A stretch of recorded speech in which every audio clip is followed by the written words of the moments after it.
जय श्री कृष्णा। राधे राधे दोस्तों, आप लोगों को लड्डू गोपाल की एक ऐसी चकित कर देने वाली बिल्कुल सत्य लीला कथा सुनाऊंगी, जिसे सुनकर आप लोग सोच में पड़ जाओगे। क्या सच में ऐसा हो सकता है? पर एक बात सर्वदा याद रखिए कि हमारे लड्डू गोपाल अपने भक्तों के साथ कब कौन सी लीला करेंगे, यह समझ पाना हम मनुष्यों के लिए बिल्कुल नामुमकिन है। और सबसे बड़ी बात यह है कि लड्डू गोपाल अपने प्रिय भक्तों के साथ लीलाएं करते हैं। अपने भक्तों के साथ लीलाएं करना हमारे प्रिय लड्डू गोपाल को बहुत ही अच्छा लगता है। परंतु आप लोगों से यह विनम्र निवेदन है कि इस वीडियो को पूरा देखिएगा, तब इस लीला कथा को संपूर्ण समझ पाओगे। दोस्तों, यह लीला कथा है उत्तर प्रदेश के रहने वाले रामू और श्यामू, दो भाइयों की जीवन में घटी गोपाल की यह अद्भुत लीला आप सबको सुनाऊंगी। रामू और श्यामू के जीवन में यह कैसे चमत्कार हो गया। रामू और श्यामू अपने मम्मी पापा के साथ उत्तर प्रदेश में रहते हैं। उत्तर प्रदेश में उनका पैतृक घर है। वहीं दोनों भाई बड़ी खुशी खुशी से रहते हैं। बात 7 साल पहले की है। उस समय रामू की उम्र 12 साल और श्यामू की उम्र मात्र 7 साल थी। उन दोनों के बीच बहुत ही प्रेम था, बहुत लगाव था। दोनों भाइयों का एक छोटा भाई गोलू भी था। दोनों भाइयों का प्रिय भाई लड्डू गोपाल, सभी का राज दुलारा गोलू। गोलू को माँ यानी लड्डू गोपाल को बहुत ही प्रेम करती थीं। गोलू का बहुत ध्यान रखती थीं और अपने गोलू को दोनों बेटों से अलग नहीं समझती थीं। रामू और श्यामू की माँ का कहना था कि हमारी 3 संतान हैं। और फिर धीरे धीरे रामू और श्यामू बड़े होने लगे।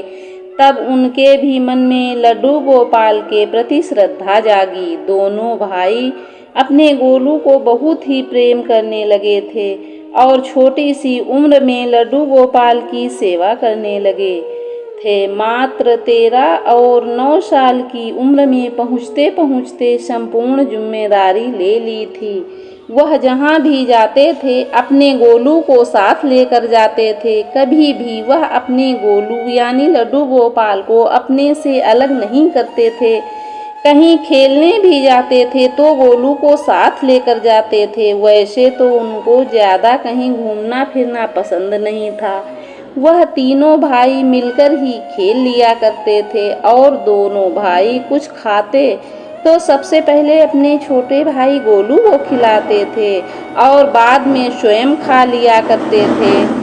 और तीनों भाई साथ साथ रहते थे। यह बात उनके मम्मी को भी बहुत ही अच्छी लगती थी, क्योंकि वह लड्डू गोपाल को अलग नहीं समझती थी। जैसे मेरे रामू और श्यामू बेटे हैं, वैसे ही मेरा गोलू बेटा है। मैंने गोलू को भी उन्हीं की भांति समझा है। मैं इन तीनों में कभी कोई भेदभाव नहीं करूंगी। रामू और श्यामू और उनके माता पिता का जीवन बहुत खुशी खुशी के साथ चल रहा था।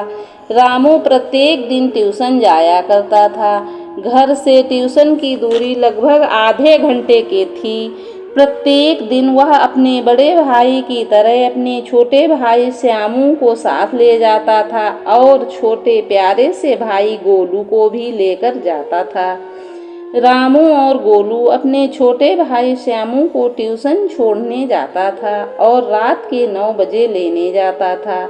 ये दोनों यानी रामू और लड्डू गोपाल का प्रत्येक दिन का रूटीन था। प्रत्येक दिन की भांति दोनों भाई अपने छोटे भाई श्यामू को 7 बजे ट्यूशन छोड़ने गए।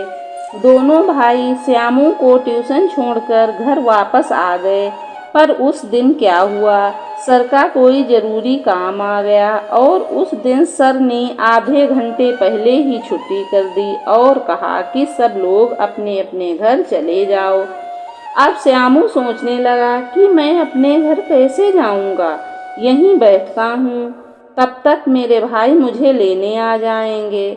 और तब फिर उसके बाद सारे बच्चे जब अपने अपने घर चले गए, अब मैं क्या करूं? भैया और गोलू को आने में तो बहुत समय है, तब तक मैं थोड़ी दूर अकेले ही चलता हूँ, ऐसा श्यामू सोचता है। और रास्ते में भैया गोलू मिल जाएंगे, यह सोचकर रामू अपने घर के लिए निकल जाता है।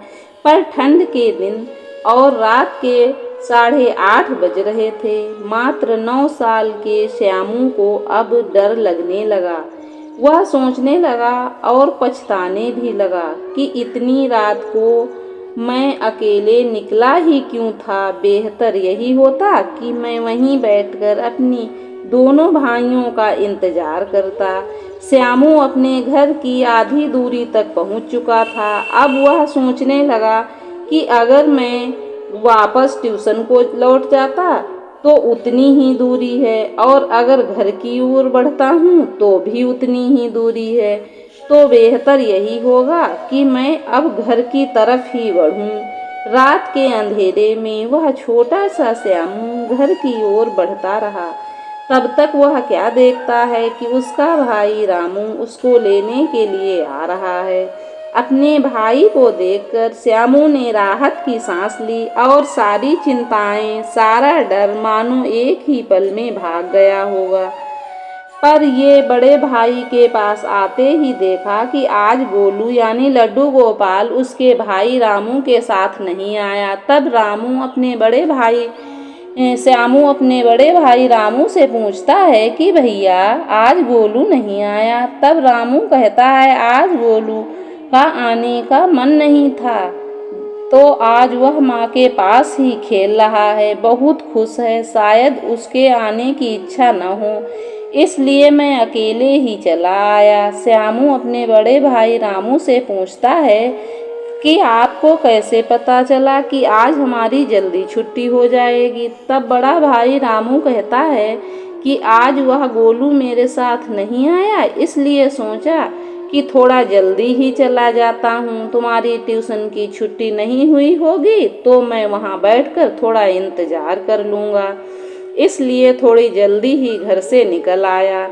ऐसे बातें करते हुए दोनों भाई घर की ओर आ रहे थे। तभी श्यामू अपने बड़े भाई रामू से कहता है कि पता है भाई, रात का अंधेरा था, इसलिए रास्ते में हमें बहुत डर लग रहा था। अच्छा हुआ कि तुम आ गए भाई, नहीं तो डर से हमारी हालत ही खराब हो रही थी। तभी बड़ा भाई रामू अपने छोटे भाई को डांटते हुए कहता है कि तुम्हें किसने कहा था, किसने कहा था अकेले ऐसे ट्यूशन से आने के लिए? मैं तो आ ही रहा था। अब ध्यान से समझ लो, कभी ट्यूशन में अकेले मत निकलना, चाहे जितनी देर हो जाए वहीं बैठकर मेरा इंतजार करना। ऐसे कभी तुम नहीं करोगे। ऐसे दोनों भाई आपस में बात करते हुए घर के करीब पहुंच जाते हैं। तभी बड़ा भाई रामू कहता है कि अरे देखो श्यामू, मेरा फीता टूट गया। श्यामू अपने भाई रामू से कहता है ऐसे मेरे साथ ही क्यों होता है, तुम चलो आगे, मैं अपना फीता बांध कर आता हूँ। तभी बड़ा भाई रामू अपना फीता बांधने लगता है और छोटा भाई घर पहुंचकर डोरबेल बजाने लगता है।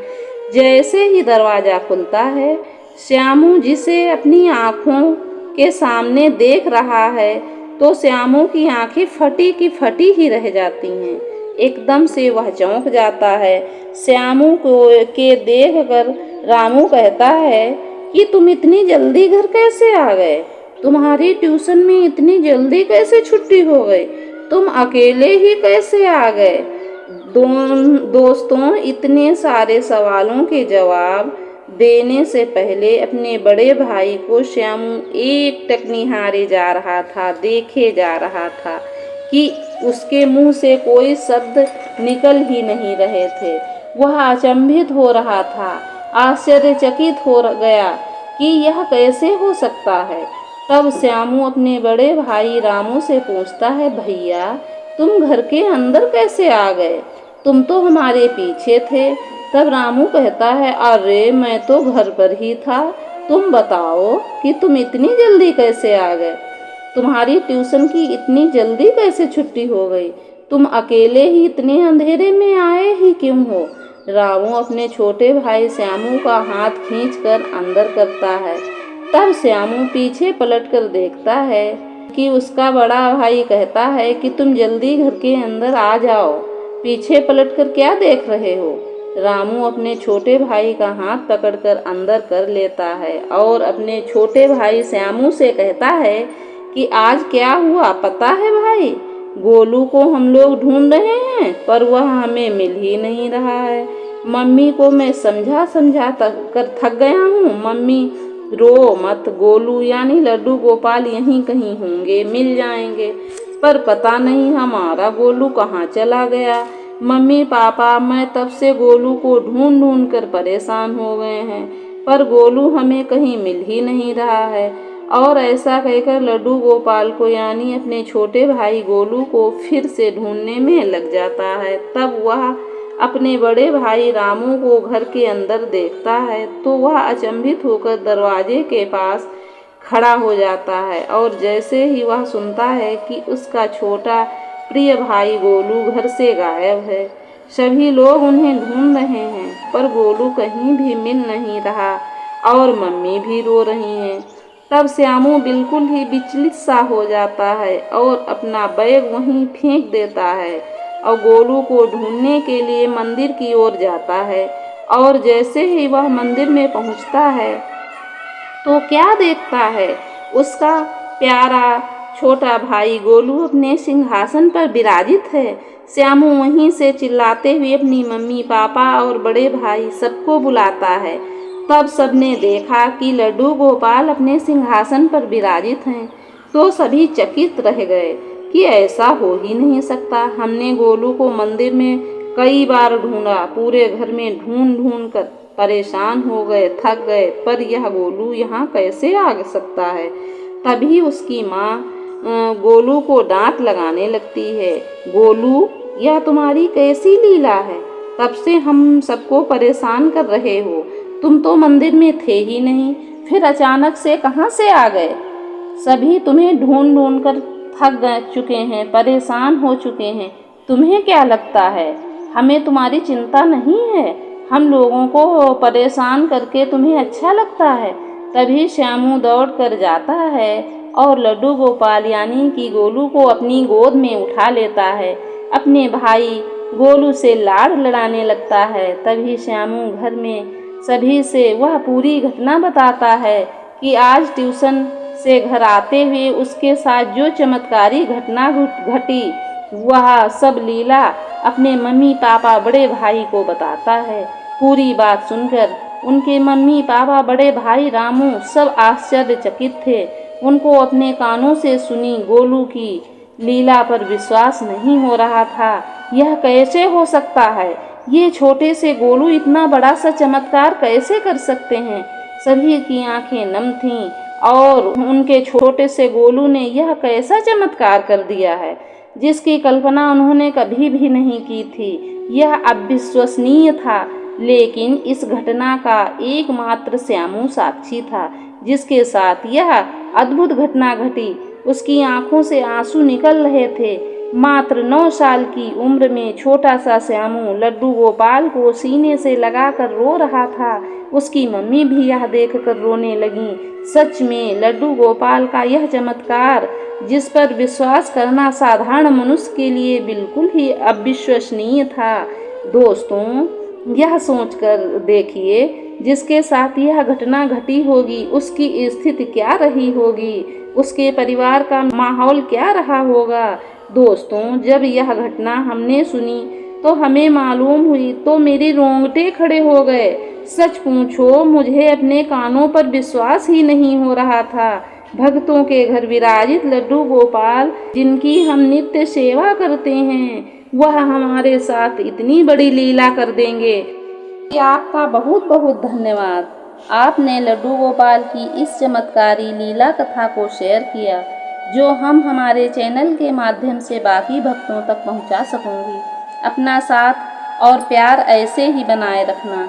दोस्तों, अगर ईश्वर पर विश्वास है तो कुछ भी असंभव नहीं है। दोस्तों, लड्डू गोपाल पर विश्वास बनाए रखना, फिर देखना असंभव भी संभव हो जाएगा। हजारों दुख तकलीफ़ों से चुटकी बजाते ही बाहर निकल जाओगे। दोस्तों, इस घटना पर आपके क्या विचार हैं, क्या राय है, कमेंट करके ज़रूर बताएं। मुझे आपके कमेंट का इंतज़ार रहता है और प्रत्येक दिन की बात मैं आप सबसे हाथ जोड़कर यही विनती करूंगी कि आप भी लड्डू गोपाल जी की सेवा कीजिए, ठाकुर जी की भक्ति कीजिए, नाम जाप कीजिए और एक बार प्रेम से मेरे साथ बोलिए, श्री लड्डू गोपाल की जय। बोलो बांके बिहारी लाल की जय। जय जय श्री राधे। दोस्तों, यदि आपको लड्डू गोपाल की यह कथा अच्छी लगी हो, यदि आपके हृदय को इस कथा ने स्पर्श किया हो, तो कृपया इस वीडियो को लाइक अवश्य करें और अपने दोस्तों के साथ अवश्य शेयर करें, जिससे बाकी भक्त भी लड्डू गोपाल की इस अद्भुत कथा का श्रवण कर सकें और हमारे चैनल को सब्सक्राइब करें, जिससे हमारी कथाओं का अद्भुत आनंद ले सकें।